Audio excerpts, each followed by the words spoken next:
and all the ill effects that go along with that. One woman I spoke to sleeps in her interior bathroom to block out the sound. I've talked to some who have installed their own soundproofing at great expense. Others feel like they just need to leave town or try to find another place to sleep on certain nights. The overall theme is this: many Houstonians have simply been unable to enjoy the peaceful comfort of their homes because of repeat violators of the city's ordinance. To address this, in May, City Council passed rules to strengthen its ordinance. Changes include increasing the maximum fine for violations from $1,000 to $2,000, revising the requirement that a sound permit is issued to an establishment rather than an individual. This closes a loophole and allows permit violations to be tracked by the establishment, not just by the DJ or the manager or whoever applied for the permit. The city is now requiring a new permit for all commercial establishments within 300 feet of a residential property playing amplified sound which can be heard outdoors after 10 p.m. on weekdays and 11 p.m. on weekends. No amplified sound heard outdoors may be played from 2 a.m. to 8 a.m. Further, we are codifying and refining the administrative hearing process for suspending or revoking a permit. The administrative hearing will be an option to the cumbersome and lengthy municipal courts process. This option will be aimed at repeat offenders. The Administration and Regulatory Affairs Department will look at the data and work with HPD to determine where the repeat complaints and violations are occurring. These problem establishments may be called into an administrative hearing where they will have to present a sound mitigation plan to the hearing officer. If the plan is accepted, the bar will have 90 days to implement it. If it's not accepted or implemented, the bar's sound permit could be suspended or revoked, thereby disallowing them to play any amplified sound after 10 p.m. on weekends or 11 p.m. on weekdays, 10 p.m. on weekdays and 11 p.m. on weekends.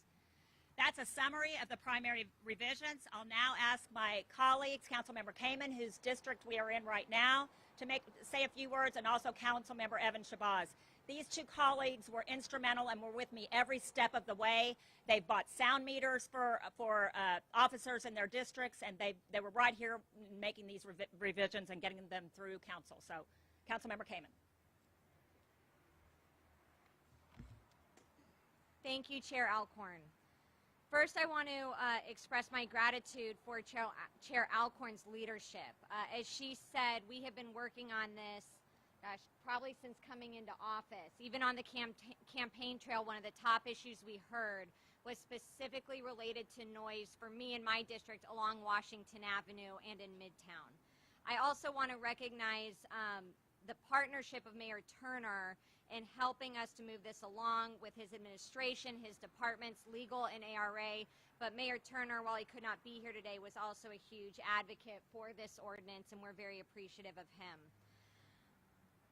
This would not have been possible without the involvement and voice of residents in my district, our super neighborhood and civic club leaders, as well as local businesses, as Councilmember Alcorn referenced. I also, though, think it's important to note with all of the improvements, especially the fact that this ordinance change, and it should be noted, ordinance changes are not easy. It takes a lot of work and time. This adds additional teeth. It gives the city additional tools of enforcement, but it's also important to note the strain that these constant calls, these constant violations have on our law enforcement.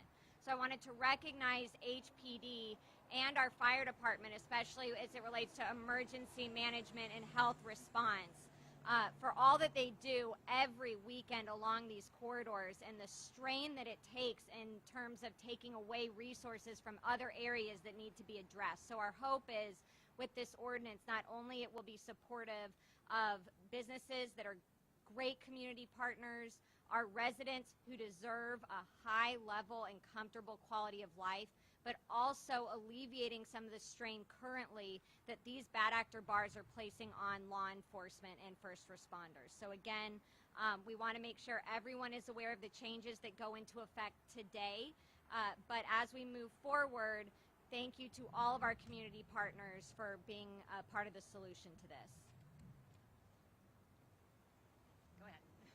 Councilmember Evan Shabazz from District D, the District of Destination. Thank you, Chair Alcorn. I'm actually going to start this by saying, do you hear that? Peace. And that's what we're trying to carry out as much as possible while people enjoy themselves.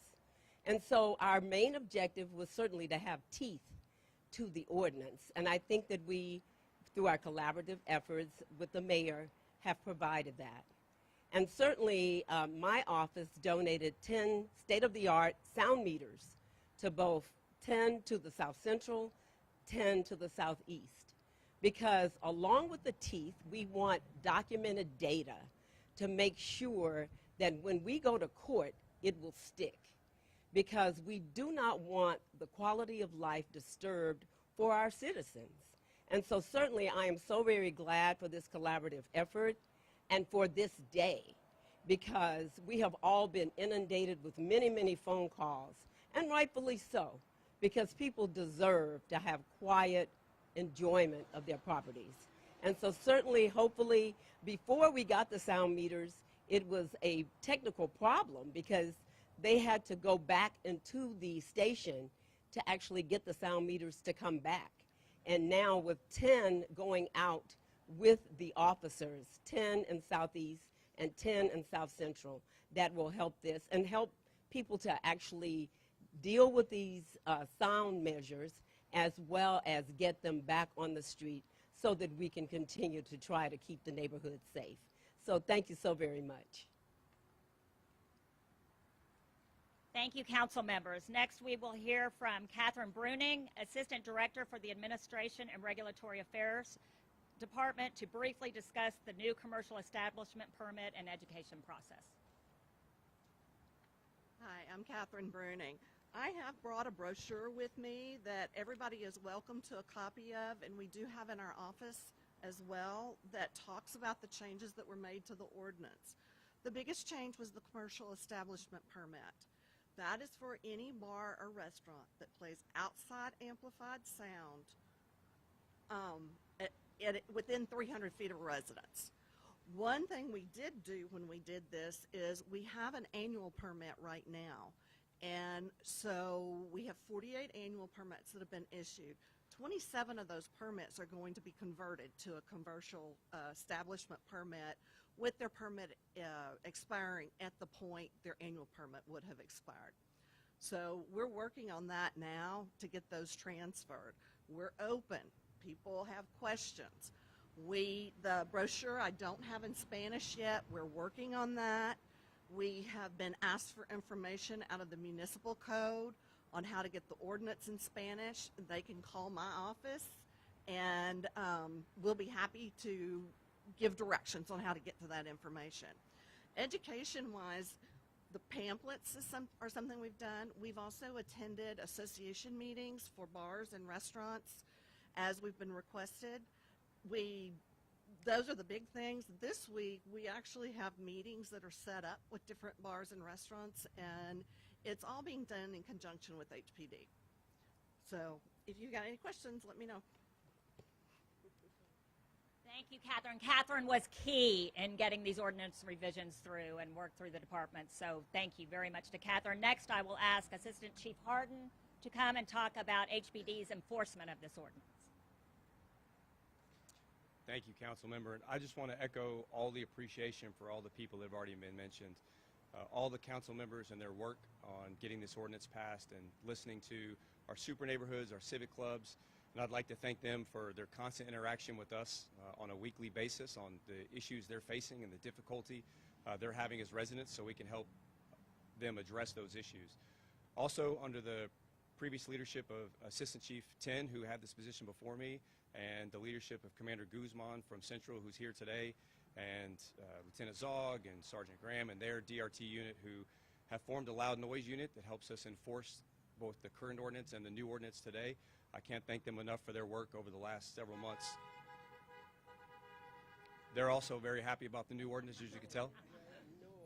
So I just thank them very much for their leadership. From an enforcement point of view, the new ordinance gives us a little more teeth for a stronger deterrent for the bad actors that don't want to do what they're supposed to do, and also gives us a clear path forward for possible permit revocation or suspension. And that's, to me, the biggest thing from an enforcement point of view on the new ordinance that we're excited about, as it gives us a clear path forward to handle any of the people that are continuous and repeat offenders. So again, I thank everybody for their work for the new ordinance, and I could not be more appreciative as the council members already expressed. So thank you all very much. Thank you, Chief. And finally, we'll hear from Roy Lira. He is the president of the Super Neighborhood Alliance. Like I said earlier, the residents were key in getting these ordinance revisions. They helped us every step of the way, and we're happy to have Roy here to say a few words. Thank you all, and thank you, Council Members Alcorn, Peck, and Evan Shabazz for your leadership in this charge. My name is Roy Lira, and I am a representative of the Houston Super Neighborhood Alliance, an organization that advocates on behalf of the 88 designated super neighborhoods within the city of Houston. These super neighborhoods, as mentioned, include areas like the Washington Avenue corridor, McGregor, Lawndale, Wayside, A-Leaf, Cashmere Gardens, and others. I want to thank you for the opportunity to come here before you today and express our support to the changes of Chapter 30. Our ask today as a civic association is simple. Enforce the laws that have been passed by City Council, enforce what has been proposed by many stakeholders within the community. For several years, civic leaders have expressed their concern regarding excessive noise from bars and clubs and the negative impact it has on residents and community within this city. The areas differ, yet the results are the same. Communities that must live in fear of behavior and violence that consumes their daily lives, or even appreciating something as basic as a restful night of sleep or loss of property value, are the realities of potentially an ordinance that's not enforced. As area super neighborhood councils shared their concerns, it was not difficult to realize that Chapter 30 was and it continues to be the relief that neighborhoods and constituents seek that can turn around a residents' and neighborhoods' quality of life. In a recent Super Neighborhood Alliance survey of over 20 super neighborhoods, strengthening and enforcing the noise and sound level regulation was one of the main citywide issues that can have the greatest community impact on the way Houstonians and visitors to our city can have. The updated changes passed the ordinance earlier this year and in effect today reflect the city's support. We want to thank the mayor, city council members, city legal department, HPD, administrative and regulatory affairs, business coalitions, civic associations, and you, the residents of our community. Thank you. Thank you very much. And yes, as Councilmember came and everyone said, the mayor was instrumental in getting this done. I can't get anything done without his departments, so I really thank him for his support in getting these revisions done. Happy to entertain any questions. If I can't answer them, someone else can.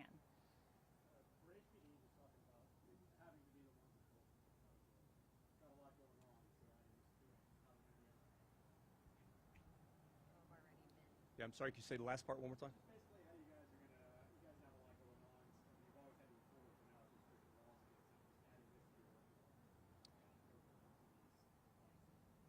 Yeah, so on a daily basis, we're constantly juggling assets to whatever our biggest threat is, right? And so as the mayor and the chief have said numerous times, we're constantly fighting violent crime day in and day out.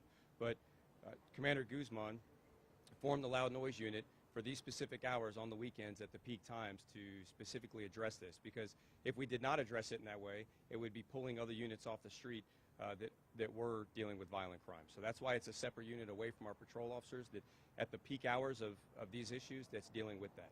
So we've already put those measures in place, and just the ordinance is changing.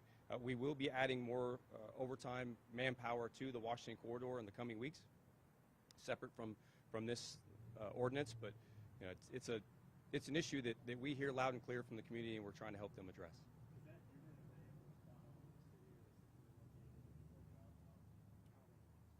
So Central's loud noise unit responds to both Midtown and also Washington corridor.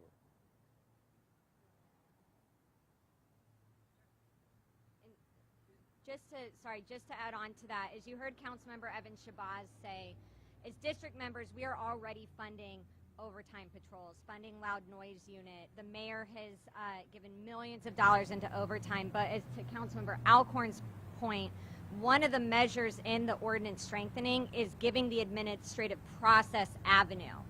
Hopefully, with this avenue, officers aren't stuck trying to go to court, then having to show up again for a reset in court, things like that. So all of these measures were highly thought through to point towards lessening that burden, not increasing it. Will the meters be measuring the decibels from the establishment or from the residents? The measurement will be taken from the residents, the property line of the residents. Can you speak a little bit just about the process that it took to get to this point where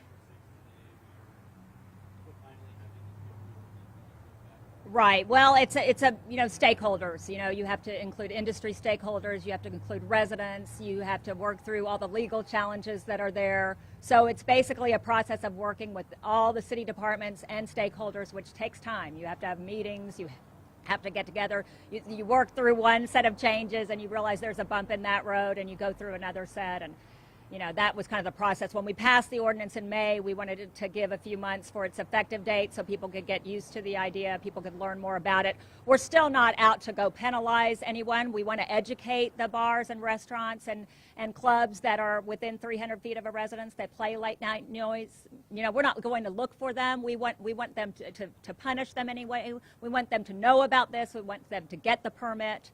And that's kind of the education process where Catherine Bruning was talking about. We're going to spend time educating them. But this just gives more teeth to the city. You certainly don't mean the time when we were pulling our hair out. You don't mean that very beginning, right? Yeah, this took a while. This took too long. Yeah. Ask any neighbor who's been up all night down the street. Yeah. This took too long. So we're really happy to be here today. Anything else? Okay, thank y'all so you much for very coming. much. We have Spanish speaking officer to go over many of this.